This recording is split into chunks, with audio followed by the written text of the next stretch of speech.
അപ്പോൾ നിനക്കിത് പറ്റുമോ എന്ന് ഒരു ക്വസ്റ്റ്യൻ മാർക്കായിരുന്നു ഹസ്ബൻഡിൻ്റെ മുൻപിൽ നിന്നിരുന്നത്.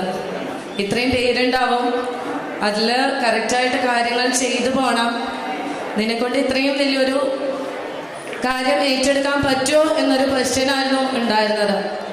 കഴിഞ്ഞ ദിവസം എനിക്കൊരു ഷേക്കൻഡ് വന്നിട്ട് പറഞ്ഞു, നീ അത് ചെയ്തു, നിനക്കത് പറ്റി എന്ന് പറഞ്ഞു. അപ്പോൾ ഇതിൽ കൂടുതൽ വാക്കുകളൊന്നും കിട്ടണില്ല എങ്ങനെയാ പറയേണ്ടതെന്ന്. ഒരു കല്യാണം കഴിഞ്ഞ് കഴിയുമ്പോൾ ഞാൻ പറഞ്ഞില്ലേ, ഏറ്റവും കൂടുതൽ നമുക്ക് സപ്പോർട്ട് വേണ്ടത് നമ്മുടെ ഹസ്ബൻഡിന്റെ ഭാഗത്ത് തന്നെയാണ്. So it is said that behind every successful journey there is a pillar of support, encouragement and love. For me, it's my husband. So I kindly invite Mr.